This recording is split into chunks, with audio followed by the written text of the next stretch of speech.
भगवान विष्णु जी ने कहा कि ब्रह्मा जिन शक्ति से हम परिचित नहीं, जिन कला से हम परिचित नहीं, ऐसे कोई कला का दर्शन हो जाए तो प्रणाम करना चाहिए कि अलौकिक शक्ति का कोई दर्शन हो जाए। जिन शक्ति के बारे में हम का परिचय नहीं है उनको प्रणाम करना चाहिए। जो उनमें बात बहुत सभी को याद रखना चाहिए। हमारे से भी बड़ा कोई टैलेंट है जिनमें, तो उसका आदर करो, उसका मान करो, उसका सम्मान करो, उनकी ईर्ष्या न करें। भगवान विष्णु जी ने निराकार परमात्मा भगवान शिव की सुंदर स्तुति की। ये भगवान महर्षि वेदव्यास जी की सुंदर रचना विष्णु भगवान और ब्रह्मा जी ने गाया है। नमो नमो निष्कल रूपाय, हे महादेव मैं प्रणाम करता हूँ।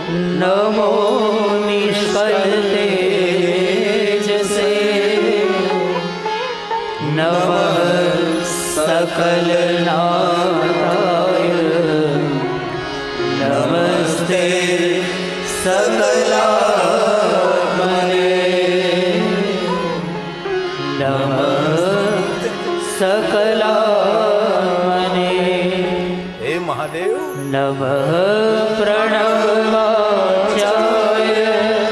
कार मकार, नमः प्रणवलिंगाय, लिंगाय नमः, कार लिंगाय ओमकार लिंगाय नमः, नमः सृष्टि आदि करतेज, नमः पंचमुखाय,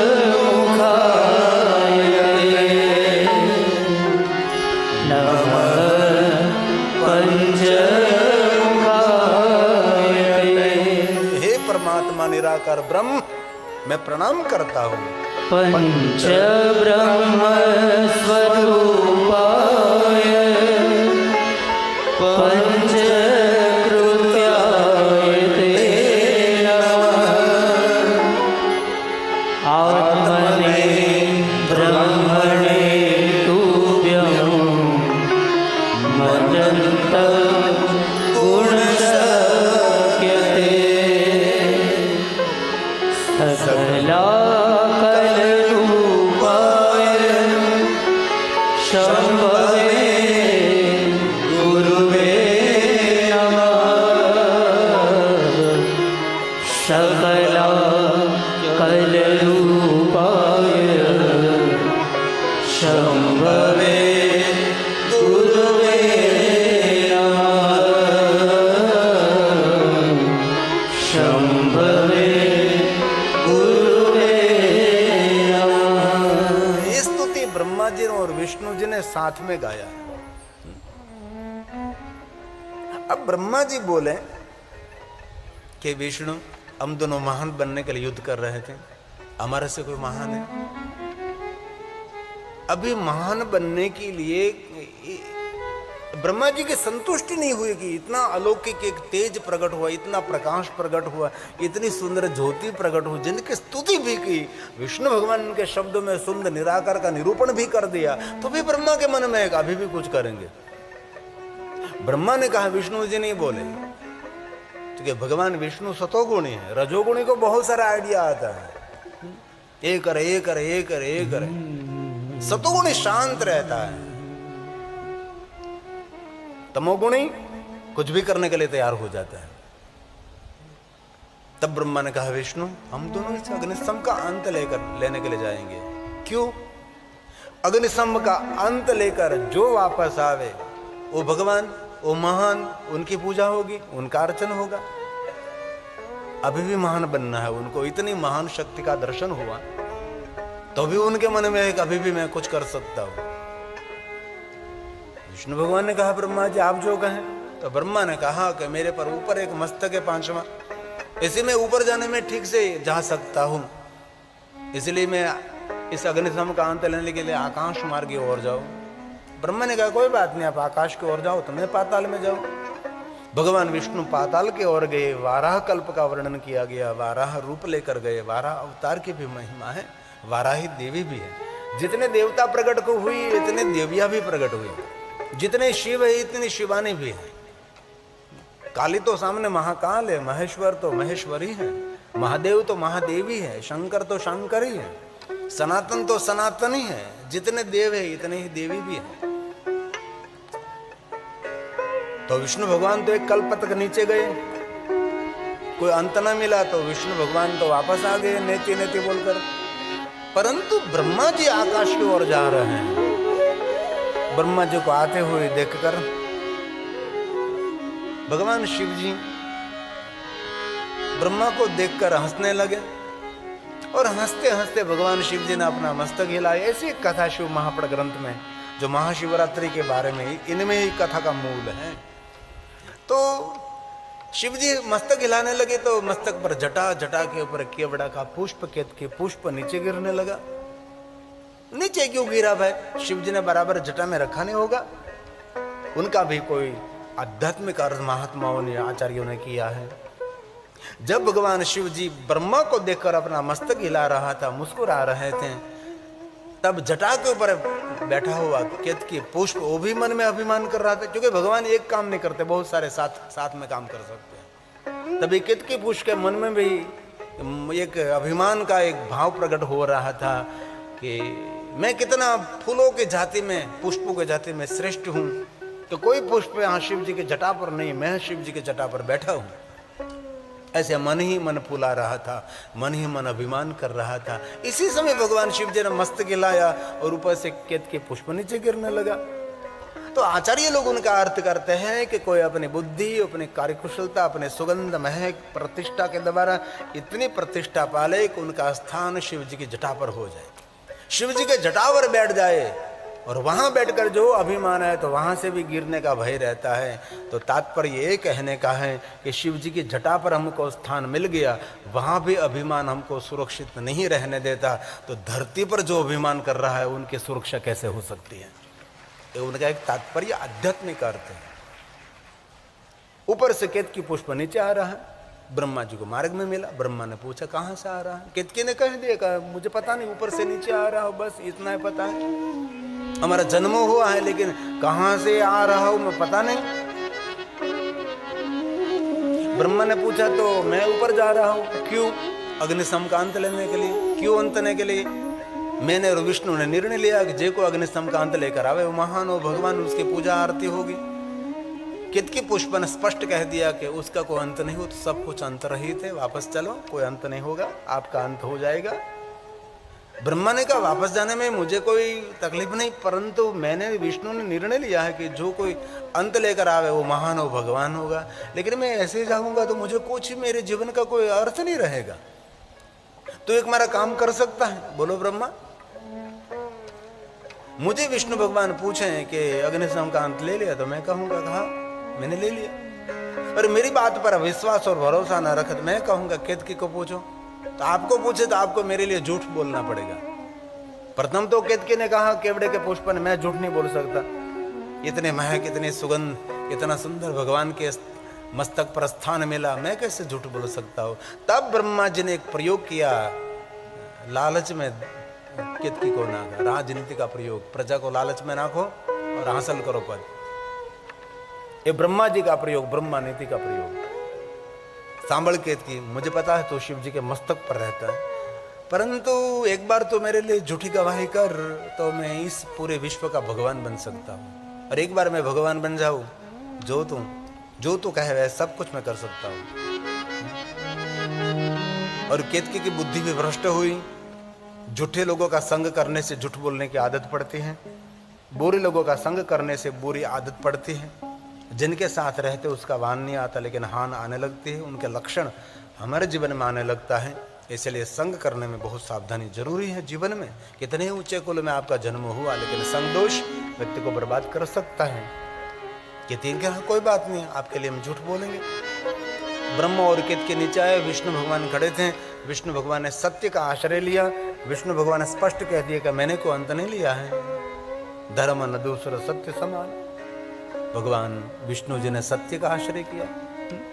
ये तुलसी ने रामचरितमानस में कहा, ये सबसे बड़ा धर्म है, सत्य का आचरण करना, अगम निगम पुराण बखाना। कितनी सुंदर बात। और भले आप शिव पुराण ग्रंथ न करो, श्रीमद् भागवत कथा, श्रीमद् भगवद गीता, पर रामचरितमानस का पाठ करना चाहिए। इनमें निगमानिगम सब कुछ इसमें है। जीवन जीने की शैली है, इसमें बहुत कुछ है। भगवान विष्णु ने स्वीकार लिया, सत्य का आचरण किया है।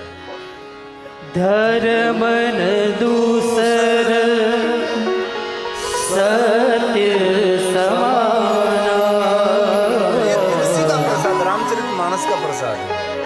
धर्म न दूसर सत्य समाना। कौन कहता है? कौन कहता है? तो कहते हैं अगम निगम पुराण बखाना। अगम निगम पुराण बखाना। ब्रह्मा जी आपने क्या किया? ब्रह्मा जी ने झूठ का आश्रय लिया। ब्रह्मा ने कहा मैं तो अंत लेकर आया हूं। मुखाकृति से विष्णु भगवान को पता लग गया कि झूठ बोल रहा है। तब विष्णु ने कहा कि आपका कोई गवाह, कोई साक्षी, कोई केतकी को लाया, पूछो उनको। विष्णु भगवान उनको पूछा कि सत्य है, उसने भी झूठी गवाही दी। लेकिन विष्णु मन ही मन शांत रहे, एक शब्द नहीं बोले, क्योंकि विष्णु समझ गए ये दोनों झूठे हैं। झूठ के सामने क्यों आक्रमण करे, थोड़ा शांत रहे, हो जाएगा कुछ न कुछ उसके कर्मों का फल। तब ब्रह्मा जी के लिए बहुत कुछ कहा, लेकिन ये मैं कह नहीं सकता। ब्रह्मा जी नृत्य करने लगे, ऐसा नृत्य करने लगे जो नृत्य देखने जैसा नहीं है। और विष्णु भगवान को कहने लगे कि मेरी पूजा करो, मैं भगवान हूँ, मेरी पूजा करो, आप मेरी पूजा करो, मेरी पूजा करो, मेरी पूजा करो, मेरी पूजा करो।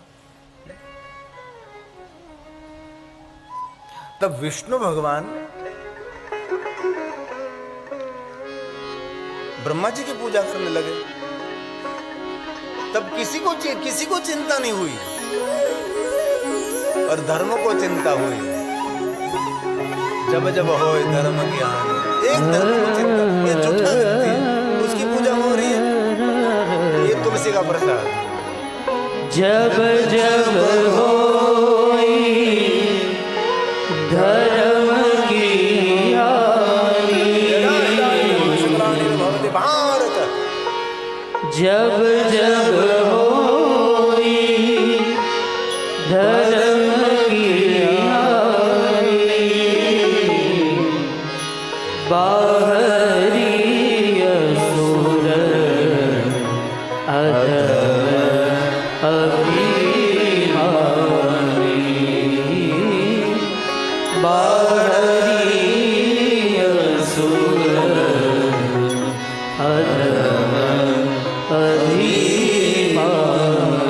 धर्म ने आदिदेव परमपिता परमात्मा निराकार शिव जी को प्रार्थना की, आप मेरी रक्षा करो, ये ब्रह्मा धर्मी है। विष्णु भगवान ने सत्य ने आचरण किया, और सत्य असत्य की पूजा करे, ऐसा कैसे चल सकता है। धर्म ने आदिदेव निरंजन निराकार परमात्मा का प्रार्थना की, और भगवान धर्म के रक्षा के लिए इस अग्निस्तंभ के मध्य में से भगवान प्रकट हुए।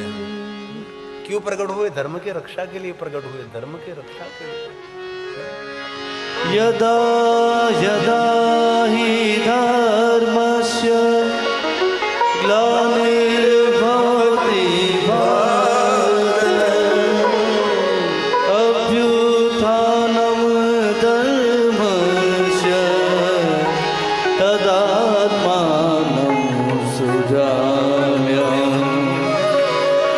परित्राणाय साधूनां विनाशाय च दुष्कृतां। धर्म संस्थापनार्थाय संभवामि युगे युगे। संभवामि युगे युगे। धर्म की रक्षा के लिए भगवान शिव प्रथम अग्निस्तंभ में से नाद के रूप में प्रकट हुए। गगन में से, अगन में से, आकाश में से, पाताल में से, तीन दिशाओं में, सभी जगह पे से अकार उकार निकार पूरा ब्रह्मांड गुंजने लगा। पूरा ब्रह्मांड दंदड़ने लगा।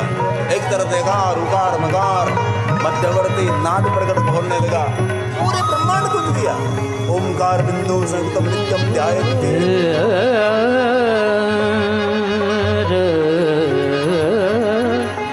ओमकार बिंदु संयुक्तम नित्यम ध्यायन्ति योगिनः।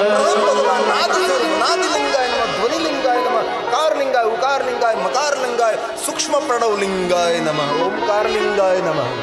कामदं मोक्षदं चैव ओंकाराय नमो नमः। ओंकाराय नमो नमः। ओमकार के नाद के साथ भगवान शिव स्वयं अग्नि समय से भगवान प्रकट हो गए, स्वयं शिव प्रकट हुए। बाबा ने ब्रह्मा के सामने दृष्टि के, ब्रह्मा समग्र सृष्टि सर्जन का सामर्थ्य मैंने दिया, मेरे सामर्थ्य का आपने दुरुपयोग किया, संतोष नहीं रखा और आपने विष्णु के साथ कपट किया। इसी समय भगवान शंकर जी बोलते बोलते बाबा का तीसरा नेत्र खुल गया, तीसरे नेत्र में से काल भैरव का प्राकट्य हुआ और भगवान स्वयं शिव ने कह दिया, भैरव जी इस ब्रह्मा को दंड करो, झूठा बोलने वाला मस्तक छेदन करो। तब ब्रह्मा के पीछे पड़े काल भैरव जी, ब्रह्मा को दंड देने के लिए काल भैरव जी तैयार हो गए। इसी समय भगवान विष्णु जी ने भगवान शिव जी को प्रार्थना की, महादेव जी ब्रह्मा की रक्षा करो, ब्रह्मा की रक्षा करो, करे लाख बुराई तो भी भलाई करो जो, परहित सरसे न धर्म न भाई।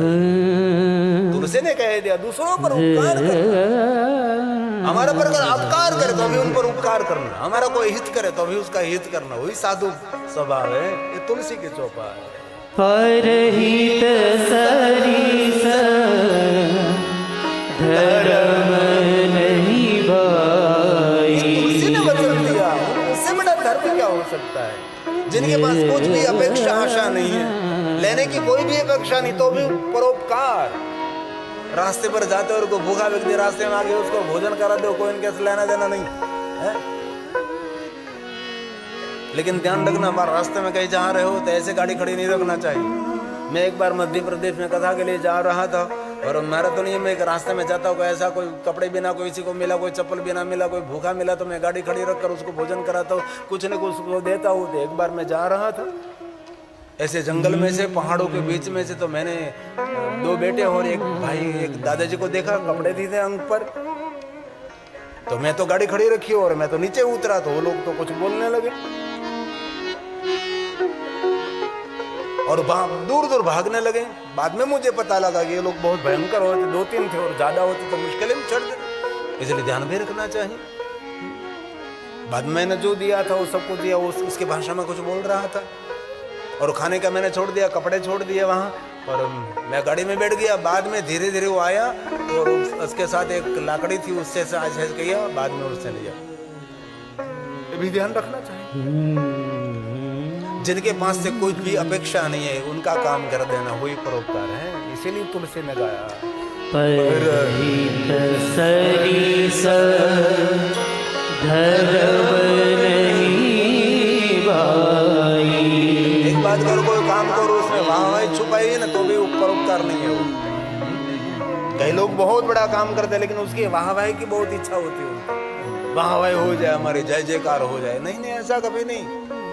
इस लोक में आपकी वाहवाही हो जाए ना, वहां नहीं होगी। अरे ऐसे कोई सत्कर्म करो, दाएं हाथ करता है तो बाएं हाथ को पता न लगे, जमना हाथ करता है तो दावे हाथ को पता न लगे, ऐसे कुछ करो, ये परोपकार कहा जाता है।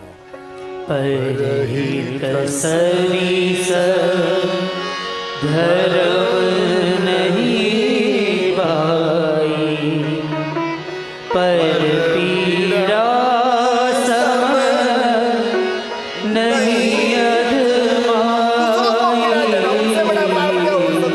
हमारी जीवन शैली से, हमारी वाणी से, हमारे व्यवहार से दूसरों को कुछ पीड़ा हो रही है, ये तुलसी ने कह दिया, उनसे बड़ा कोई पाप नहीं हुई। पर पीड़ा सम नहीं अधमाई। उससे बड़ा पाप क्या हो सकता है? अष्टदश पुराणेषु तुलसी, ये भागवत, भगवान महर्षि वेदव्यास का वचन 18 पुराणों का निचोड़, 18 पुराणों का अर्थ, 18 पुराणों का, अष्टादश पुराणेषु भगवान व्यास का वचन है। महर्षि भगवान वेदव्यास, नमोस्तुते व्यास विशाल बुद्धे।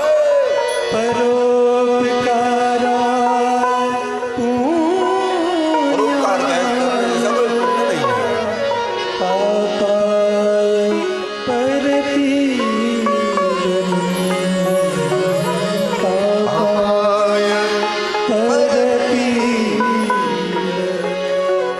कितनी सुंदर बात, भगवान महर्षि वेदव्यास का वचन है।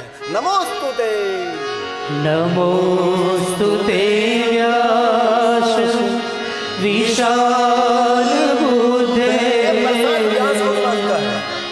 फुल्लाल विंदा यत पत्र नेत्र येन त्वया भारतेन पूर्ण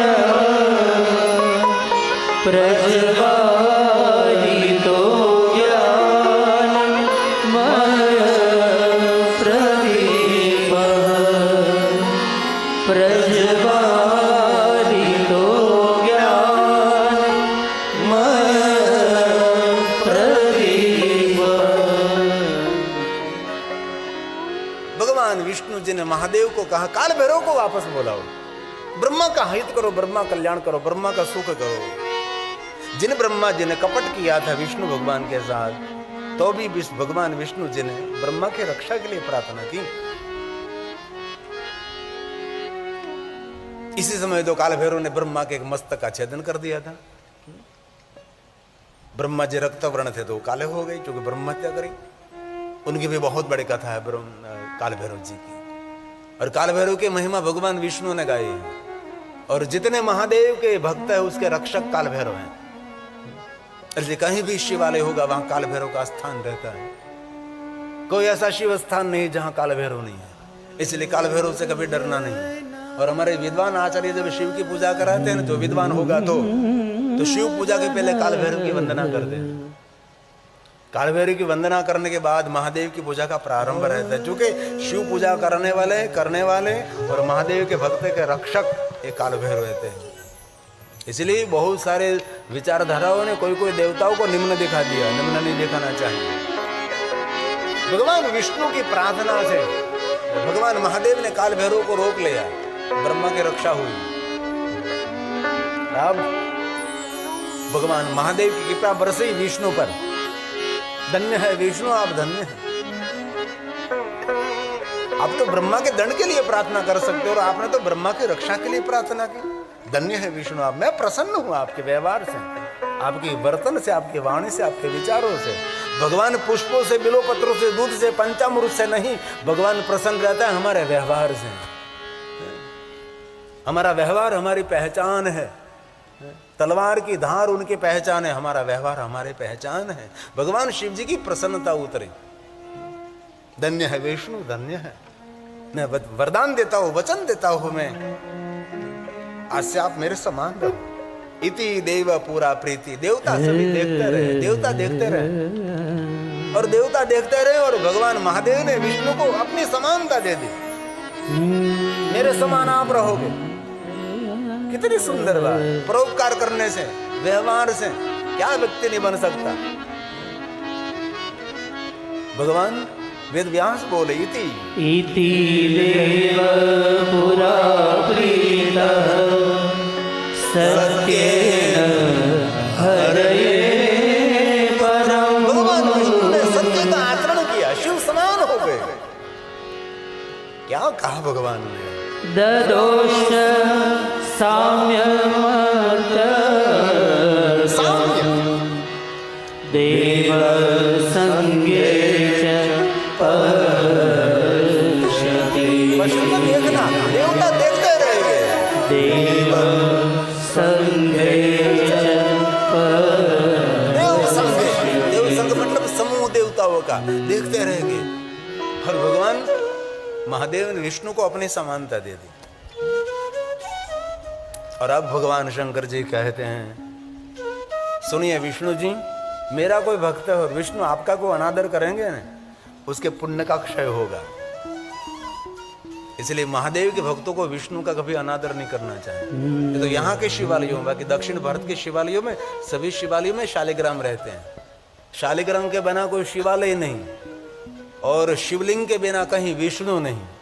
ये एक आत्मभाव हमारे सनातन परंपरा का है।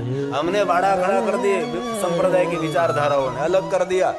यहाँ तो शिव कथा चल रही है, हम नहीं वहां जा सकते, हम तो ये विचारधारा वाले हैं। हम लोगों ने किया, सब लोग मिलकर किया। बाकी देवताओं सब एक आत्मा है। और शिव जी स्वयं बोले, रुद्र भक्तो नरो यस्तु कोई मेरा भक्त है तव निंदा करिष्यति। मेरा भक्त होकर विष्णु आपकी कोई निंदा करे तो तस्य पुण्यं च निधि जड़ में से पुण्य समाप्त हो जाएगा। धृतं भस्म भविष्यति। उसकी सभी पुण्य का नष्ट हो जाएगा। इसलिए महादेव के भक्तों को सावधान रहना है, कभी विष्णु भगवान का अनादर नहीं करना है। विष्णु हमारे लिए बहुत पूज्य है। जो कोई विष्णु का अनादर करेंगे नरके पतनम तस्य, वचन दे दिया शिव जी ने, उसका नरक में वास होगा। विष्णु का को अनादर करेंगे, जैसे हम त्रयोदशी रहते हैं, एकादशी भी रहते हैं। स्वयं भगवान बोले, नरके पतनं तस्य इसका नरक में पतन होगा। त्वद्वेषा पुरुषोत्तम। एक पुरुषोत्तम आपके साथ कोई द्वेष रखेगा वो नरकवासी होगा। ये मेरी आज्ञा है, मदाज्ञा। मदाज्ञया भवेत् विष्णु सत्यं सत्यं न संशय। सत्यं सत्यं न संशय। इसलिए दोनों के बीच में दीवार नहीं खड़ी करे। आजकल बहुत सारे विचारधाराओं ने दीवार खड़ी कर दी है। उसको पता नहीं अपनी घोर खोद रहे हैं। सनातनी को अलग करने से हमारा कभी हित नहीं होगा। सनातनी एक साथ रहेगा, सनातनी एक साथ झंडा फरकाएगा, एक नारा करेगा सनातनी। जैसे कुंभ में सभी लोगों ने स्नान किया, वैसे हम सबको साथ रहना है तो कुछ हम कर सकेंगे। अलग हो गए तो समझो हम सब काटे जाओगे। अब भगवान विष्णु जी ने कहा, महादेव आपने मुझे समानता दी, ये आपकी महानता है।